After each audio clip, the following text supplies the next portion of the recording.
오늘 본문은 오늘 종료주일인 것과 같이 종료주일의 모습을 우리에게 보여주고 있습니다.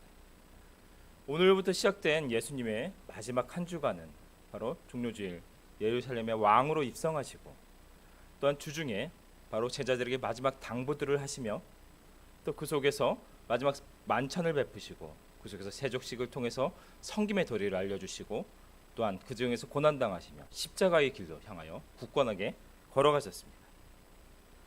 즉 우리도 이 기간을 기림으로 인하여 오늘 특별 새벽 예배로 드리고 있으며 많은 교회들이 동일하게 이것을 지키고 있는 것입니다. 종료주일 오늘은 왕으로서 올 예루살렘의 이스라엘 백성들뿐만이 아니라 모든 인류의 대표로서 왕으로서 입성하신 날입니다. 그 사건의 의미는 2000년 전에 단지 끝난 사건이 아니라 바로 이 시간 속에서 바로 이 세대 가운데 우리가 그분을 왕으로 온전히 영접할 때 그분은 우리의 주인이 되시며 우리의 구원자 되셔서 바로 우리를 생명으로 영원한 하나님의 자녀로 이끄신다는 뜻을 가지고 있는 것입니다. 오늘 왕으로 입성하신 예수님의 모습, 그 가운데 사람들의 반응을 통해서 우리가 왕으로 오신 예수님을 어떻게 우리가 영접하며 우리가 어떻게 대우할 것인가, 어떤 자세를 가져야 될 것인가에 대한 그 얘기를 같이 나누려고 합니다. 오늘 1절을 보면 이렇게 말합니다. 그들이 예루살렘에 가까이 와서 감난산 벳바게와 베다니에 이르렀을 때 예수께서 제자 중 둘을 보내시며, 예수님은 자신의 제자들과 또한 자신을 따른 무리들과 함께 예루살렘에 올라가셨습니다. 그러나 예수님의 목적과 다른 사람들의 목적은 달랐습니다. 다른 사람들은 바로 유대인의 명절 유월절을 지키기 위해서 올라가는 중이었습니다. 그래서 예수님께서는 이것을 통해서 오히려 자신이 이 유월절의 주인, 바로 그 희생제물 어린 양이 되어 바로 모든 인류의 죄를 대신 자신에게 전가하여 바로 그 인류의 죄를 해결하기 위해서 올라가시는 중이었던 것입니다. 바로 이 감난산은 바로 예루살렘 성이 한눈에 내려보이는 지역이라고 말합니다. 또 벳바게와 베다니, 예수님께서도 예루살렘에 들리실 때는 들리셨다 나와 쉬고 여러 번 거기를 통해서 바로 나사로의 집에서 쉬거나 하시는 쪽에서 많이 나왔던 지명입니다. 그러면서 두 제자에게 말씀하셨습니다. 이르시되 너희는 맞은편 마을로 가라. 그리로 들어가면 곧 아직 아무도 타보지 않는 나귀 새끼가 매어 있는 것을 보리니 풀어 끌고 오라. 제자들에게 다른 설명도 없이 맞은편 마을로 가서 나귀 새끼를 끌고 오라고 말합니다. 이 근동지역 풍습 속에서 타는 것으로서 말이나 나귀가 있습니다. 근데 말 같은 경우는 보통 전쟁의 도구로서 그 힘을 이용하여 강력한 바로 공격의 무기로서 또는 교만의 상징으로 사용됩니다. 반대로 나귀는 겸손과 평화의 상징으로 여겨졌습니다. 그래서 근동지방의 왕들도 평화 시에는 이 나귀를 타고 다녔다라고 말하고 있습니다. 그런데 이 나귀 새끼 가운데서도 나귀 새끼입니다. 어른의 입장에서 그것을 타면 사실은 좀 그 모습이 우스꽝스러워 보일 수 있을 것입니다. 하지만 예수님께서는 이 나귀 새끼를 타고 입성하시며 온 인류를 모든 사람들을 군림하는 왕으로서가 아니라 모든 사람을 섬기며 모든 사람에게 자신의 목숨을 내어주는 대속물로서 모든 사람들을 섬기는 바로 섬김의 왕으로서 입성하고 계신 것이었습니다. 또한 이것은 바로 구약에서 바로 앞으로 오실 메시아에 대한 구원의 예언의 성취였습니다.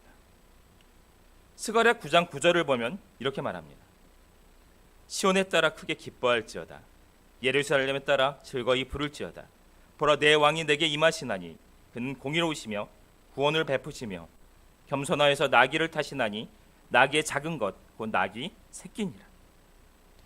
스가랴를 통해서 이미 앞으로 오실 예수님이 어떤 모습으로 오실 것인지를 예언하고 있었습니다. 예수님께서는 바로 이 예언의 성취로서 바로 이 예루살렘에 입성할 때 작은 나귀 새끼를 타고 겸손의 왕으로서 바로 인류의 왕으로서 우리에게 오셨던 것입니다. 3절을 보면 말합니다. 만일 누가 너에게 왜 이렇게 하느냐 묻거든 주가 쓰시겠다 하라. 그리하면 즉시 이리로 보내리라 하시니래. 가서 나귀 새끼를 풀어오라는 것입니다. 그리고 만약에 그가 왜 그러냐고 묻거든 주가 쓰시겠다 하라 말씀하는 것입니다. 여러분, 예수님이 여러분의 왕이십니까? 왕이라는 의미는 무엇입니까? 그분이 나의 주인이라는 것은 내가 가진 생명과 시간과 물질과 기술과 심지어 자녀 모든 것까지도 바로 하나님께서 주신 것을 인정하는 것입니다. 그것은 하나님이 주신 것이기에 나는 청지기로서 이 세상 가운데 살아가며 잘 관리하며 살아가야 됨을 말하는 것입니다. 어느 날 여러분에게 내가 너를 쓰겠다 말씀하실 때 뭐라고 반응하시겠습니까? 내가 너희 기술을 이용하여 내가 하나님의 일을 하는데 사용하여야겠다. 내가 너희 물질이 필요하니 나에게 줄 수 있겠느냐? 만일 그분이 정말 나의 왕이시라면, 그분이 주인이시라면, 그분이 필요에 따라서 우리를 내어드릴 수 있는 것이 사실은 그분을 왕으로 모셔드리는 우리의 자세라는 것입니다. 많은 사람들이 하나님의 명령에 부름에 꺼려하는 것을 보게 됩니다. 시간이 없어서 못 나온다라고 말합니다. 내가 이 일을 하는 데 있어서 내가 더 바쁜 것들이 있어서 하지 못하겠다라고 말을 합니다. 그러나 정말 내가 이 종료주의를 통해서 우리 왕으로 입성하신 그분이 나의 왕이라는 것을 받아들인다면 그분이 부름에 우리는 답할 수 있어야 할 것입니다. 즉시로 보낸다. 바로 즉시로 그 주의 부름에 응했다는 것을 뜻합니다. 우리가 그 부름에 응했다고 해서 우리의 모든 것을 가져가 우리를 빈털터리를 만들고 우리를 쓰러뜨리는 분이실까요? 오히려 더 큰 것으로 채워주시며 우리의 지경을 넓혀주시고 하나님 거룩한 일에 우리를 사용하시는 왕 되신 분이시라는 것입니다. 그것이 바로 그분을 왕으로 인정하며 우리가 가진 모든 것을 바로 청지기적 삶으로 하나님 앞에 돌려드릴 때 바로 하나님 앞에 순종하며 나아가는 그 삶 가운데 하나님 영광 받으시며 우리들이 청지기적 삶을 통해서 하나님의 백성으로 살아가게 되는 것입니다. 바로 이 종료주일 가운데 왕으로 입성하신 하나님을 받아들일 때 바로 하나님이 부름 가운데 순종하며 왕으로서 인정하시며 청지기적 삶을 살아가시는 여러분 되시기 바랍니다. 또한 4절 보면 말하고 있습니다. 제자들이 가서 본즉 나귀 새끼가 문 앞 거리에 매여 있는지라 그것을 푸니. 제자들이 어떤 말도 없이 갔다라고 말하고 있습니다. 사실 좀 꺼려할 만한 명령이셨습니다. 그냥 가서 나귀 새끼가 있는데 풀어오라. 어떻게 보면 그 주인에게 도둑으로 몰릴 수도 있는 일입니다. 이 유월절 명절 그 수많은 사람들 가운데 괜한 도둑으로 몰려 어떻게 보면 잡혀갈 수도 있는 일이었습니다. 그러나 그들은 예수님 명령에 순종하여 아무런 답 없이 가서 행하는 모습을 보게 됩니다. 5절 거기 서 있는 사람 중 어떤 이들이 이르되 나귀 새끼를 풀어 무엇하려느냐 하매 분명하게 이런 일이 일어나게 됩니다. 갑자기 있는데 어떤 사람들이 와서 자기 나귀 새끼를 풀어가려고 하면 가만히 있을 사람은 아무도 없지 않습니다. 그러나 그 제자들은 바로 예수님 말씀하신 그대로 답을 했다라고 6절에서 말합니다. 제자들이 예수께서 이르신 대로 말한데 이에 허락하는지라. 어떤 일이 일어났습니까? 그들이 허락하여 직접 보냈다라고 성경에서 말하고 있습니다. 왕이신 예수님께서 왕이신 우리 하나님께서 우리에게 명하시고 말씀하시고 우리들이 함께 하실 때 사실 우리가 어떤 때는 이해가 가지 않을 때가 있습니다. 우리 생각과 다를 때가 있다라는 것입니다. 그러다 보니 우리가 행하고 우리가 말할 때 자꾸 뭔가를 더 해야 된다라고 생각합니다. 이것은 하지 말아야 된다라고 생각할 때가 있습니다. 그러나 제자들의 행동 가운데는 예수님 말씀하신 대로 행하며 예수님이 지시하신 대로 말했습니다. 그 가운데 역사가 일어납니다. 예수님 말씀하신 대로 모든 것이 이루어졌습니다. 더하거나 빼려고 하지 않았다는 것입니다. 왕으로 오신 그 예수님이 정말 우리의 왕이시라면 우리들의 삶이라는 것은 행동이라는 것은 우리의 모든 방향이라는 것은 말씀하신 그대로가 이루어져야 될 것입니다.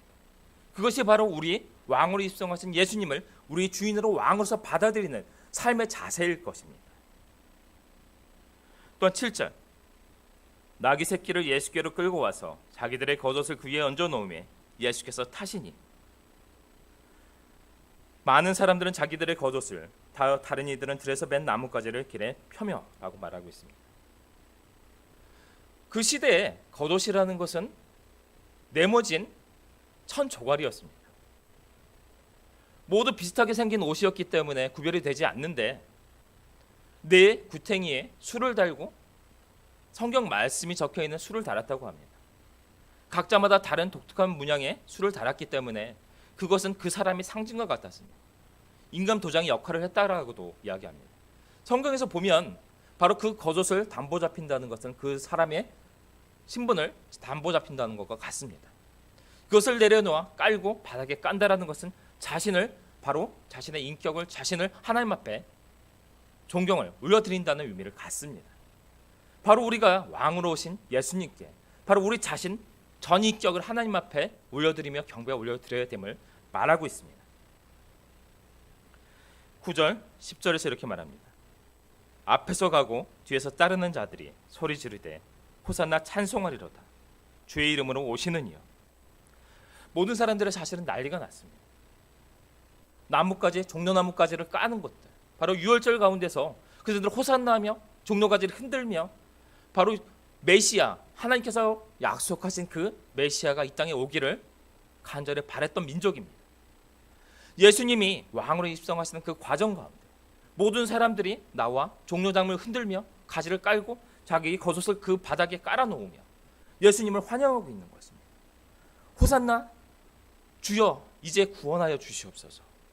주의 이름으로 오시는 이여, 당신은 메시아이시며 나의 주인이시니 바로 이 땅에 오신 메시아로서 우리를 구원해 달라라고 그들이 왕을 영접하고 있습니다. 그러나 10절 찬송하리로다.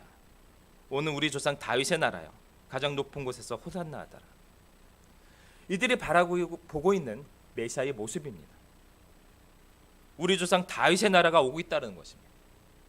예수님은 이 온 세상과 하나님을 화목하게 만들기 위한 화목 제물로서 자기 목숨을 내어줘 죄의 문제를 해결하기 위한 왕으로서 이 땅에 오시는 중입니다. 그런데 유대인들은 바로 자신의 과거의 영광의 나라 다윗의 나라를 회복하기를 바라며 자신들을 구원해 줄 것을 바라보고 있습니다. 이 종료주일 가운데 왕으로 입성하신 예수님을 여러분은 어떤 예수님으로 바라보고 계십니까?